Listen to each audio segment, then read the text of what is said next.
Gemini, Sun, Moon, Rising, or Venus signs. Ito yung reading mo. Itong week na ito, which is the second week.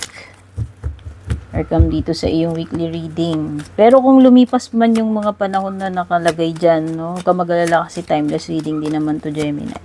Kung hindi mo alam yung Sun, Moon, Rising, Venus signs mo, search mo na lang sa Google how to calculate your birth chart para mapanood mo yung ibang signs mo.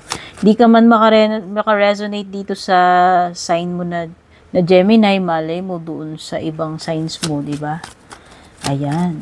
Maraming salamat nga pala sa pag-hangout mo sa akin ngayon, Gemini, para manood ng reading ko. Bago ka man dito or hindi, thank you. And don't forget to subscribe, like, follow na rin. At kung magustuhan mo naman, don't forget to leave a comment or pakishare na rin. Malaking tulong yun, no?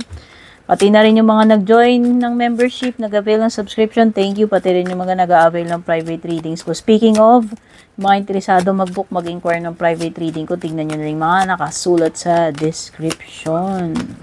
So, ano yung mga pwedeng mangyari this week or second week, itong second week. Okay, hindi ko kontrolado yung mga energies dito, ha? Ako'y tagabasa lamang kung anong lumilitaw sa cards, no? Pwedeng iba sa inyo, nangyari na. Yung iba, mangyayari pa lang. Or nangyayari pa lang. Ayan. General reading nga pala to, kaya hindi rin lahat makaka-relate dito. Pwedeng iba dito, sa love life ninyo tumutugma.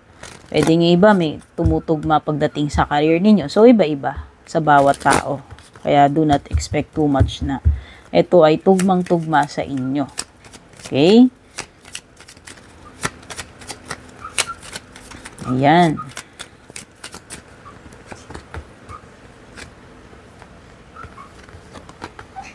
May naririnig kayo guys, pasensya nyo na yung aso ko yung nag-iinarte. Kasi pag aakyat yan sa hagdan, ganyan siya, umiiyak-iyak. Daming drama, dear. Oo, ganyan siya eh. Gusto niya, hatid mo pa siya sa taas. O, takot siguro siya. Sobrang liit niya kasi. Taas-taas ng bawat hakbang ng hagdan namin. So, na-chika ko lang naman, Gemini. Baka may naririnig kang umiiyak.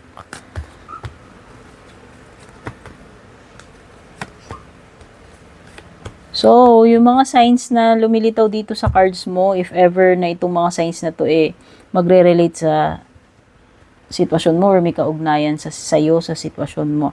Pwedeng merong Sagittarius, pwede rin namang may Taurus, may Cancer energy, Scorpio, Pisces, or Virgo. Okay?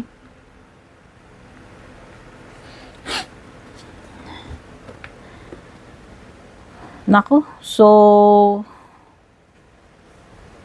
saklap besh pagdating sa love life, parang meron ditong hiwalayan moment. Hindi ko alam kung away moment lang ba yan, tampuhan moment, cool off moment, walk out moment, or ghosting moment. Pwede rin kasing separation talaga eh.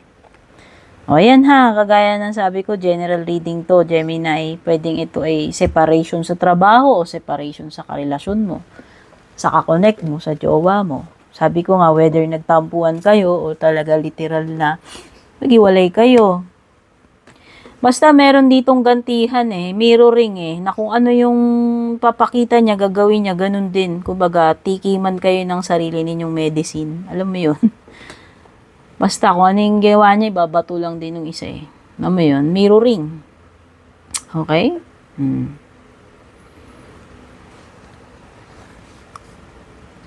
Meron ding period dito para sa inyo ng ano ha. Or pwedeng may something na pinag-iisipan pa lang gawin. Oo, it could be confrontation, it could be separation, breakup. O, iba sa inyo, pwedeng pinag-iisipan o matagal nyo na itong pinag-iisipan. Hindi ko alam ha, again, pwedeng, bahala ka na kung yung binabanggit ko ba energy na person mo o energy mo kasi hindi ko na maalam yung mga istorya ninyo, mga ganap-ganap ninyo. Basta ang nakikita ko lang dito is napipintong paghihiwalay, whether sa trabaho mo to or sa love life mo or a loved one.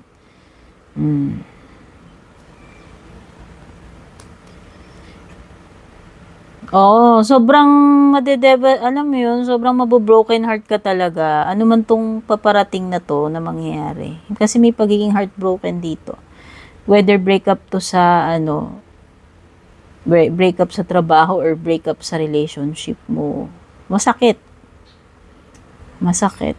This is something na talagang alam mo, yung dadamdamin mo or um, para kang, alam mo yun, parang ipagluluksa mo pa siya. Ganun siya, kumbaga, ganun kasakit. Parang namatayan ng kukudir, parang ganun. Oo. O, yun na lang yung ipagluksa kasi, di ba? Basta. Separation. Ayan, no.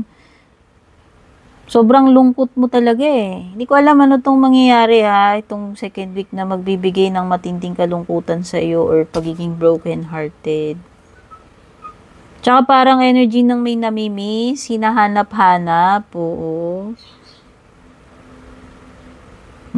Namimiss nyo ito, tao na to.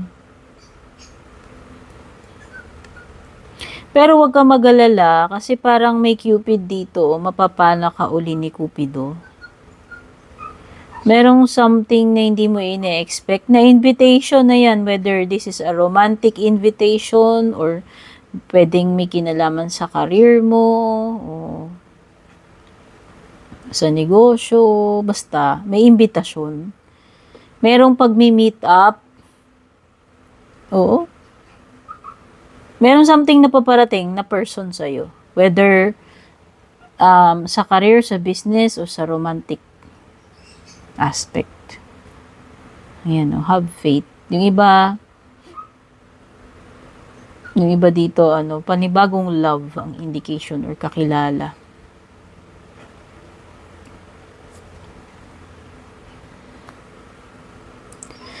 Okay, Hangman.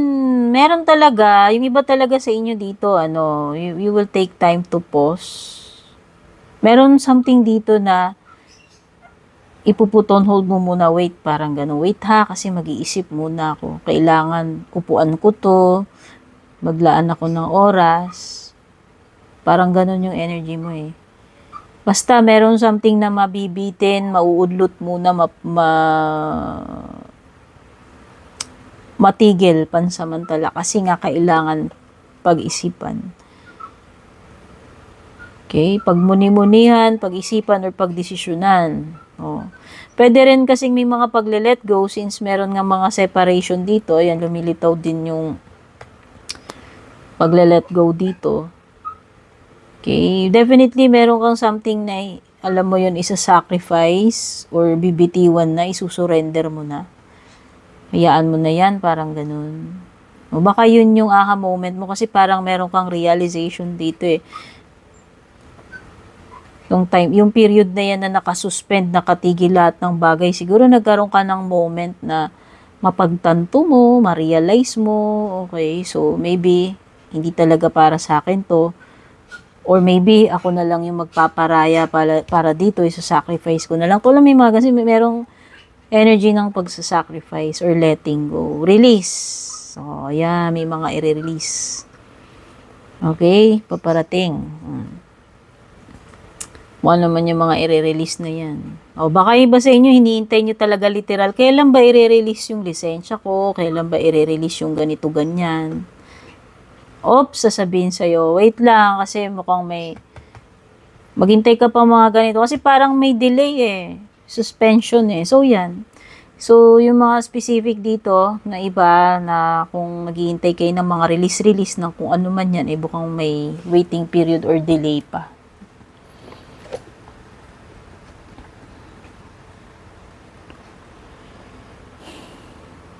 Some of you need to, pay attention daw to your body. Gemini, especially kung may nararamdaman ka. Okay? Alagaan ng health. Take note. Health. Pag health yan, sinasabi ko sa inyo, doktor lang ang talagang dapat nyo puntahan. And kaya ako sinisingit yan kasi lumilitaw dito. I don't usually read about health kasi against yan sa ko eh. Pero pag lumalabas, I make sure na babanggitin ko sa inyo. heads up para alam ninyo. Okay? Tandaan ninyo, prevention is better than cure. Basta pay attention to your body. If not, kayo nakaka-relate sa health, sa katawan. Pwedeng this is something na may kinalaman sa sarili mo eh. Ano ba yung nararamdaman mo when it comes to this person or this situation? Pwede namang hindi health. Sabihin na natin, mag-pay attention ka. Ano ba yung nasa kaibuturan ng puso mo? Ano ba yung nasa isip mo? Mga ganon. Pairamdaman mo yung sarili mo. Parang yun yung dating sa akin ito. Okay? Some of you may tendency maka-feel ng insecurity. Insecurity, maraming forms ng insecurity. So, yan, pwedeng sa love life mo, pwedeng sa sarili mo. No? Or meron kang person na nakaka-deal na insecure or naiinggit. Ayan. Sabi nga nila, walang gamot sa insecurity, dear, sa inggit, di ba? Ang pinakagamot nun yung sarili mo eh. Paano mo marirealize na ikaw ay enough? Or you are special? Or kaya mong baguhin yung sarili mo? Yun yung pinakagamot dun. Okay?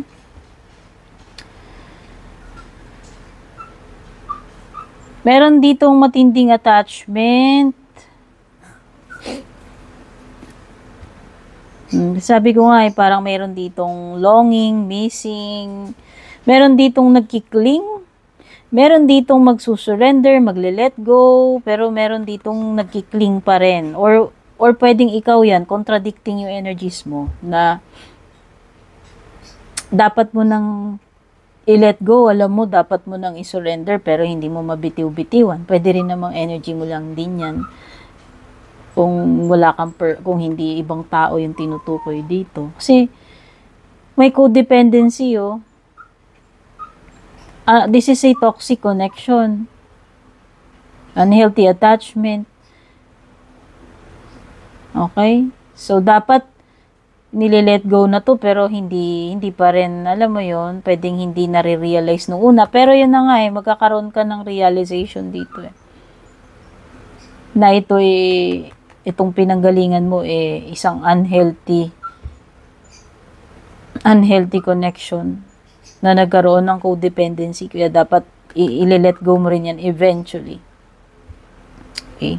So, stop clinging to what is no longer serves your highest purpose. Okay? Yun lang yung nakikita ko. Dito sa card na to, marirealize kung ano yung mga dapat nang isurrender, i-let go, no? Yun naman pinakamagandang balita dyan. Okay, may delay talaga, definitely. Baliktad din yung page of cups mo. So, pag naghihintay ka ng mga return calls, emails, confirmation, yun na nga, may delay. Sabi ko nga yan, kung may i-release dito, baka ma-delay yun Yun yung inaabang-abangan mo. Ano mo, may balita na ba? Sabay ganun, tumawag. Okay, madidelay pa raw. Ganyan-ganyan. So, yun, hindi pa ma-release. So, mga ganun. Sa may delay. Or meron ditong, someone who is magbabago isip, magbaback out. Parang may canceled Meron ditong something na maka-cancel or someone na magka-cancel siya, magbaback out. Kung sino man yan. Sa trabaho man yan, or kung may ikausap ka. Meron talaga enlightenment, dalawang card mo. Matatauhan ka na talaga dito, Gemini, this second week. Oo. Yung iba sa inyo kung nag-ano kayo, pwedeng nag-aantay kayo ng guidance. Pwedeng ma-receive ninyo yung guidance na yan, yung enlightenment na yan. Or marireveal yung path yung next path na kailangan mong gawin or next step na dapat mong gawin or tahakin. Meron something dito na marireveal. So, una, hindi mo alam, inaalam mo pa lang or unsure, no? May mga ganun. Mabibigyan ng answer, kaliwanagan, hindi malalaman mo na kung ano yung next na gagawin mo. Meron din mareresolba na problema or issue dito. Okay?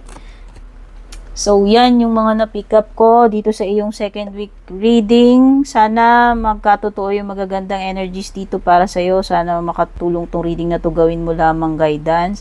Take care, babush, Gemini. And kung balak nyo pong mag-book or mag-inquire ng personal readings ko, basahin nyo lamang po itong nakasulat sa screen or yung nakalagay sa description.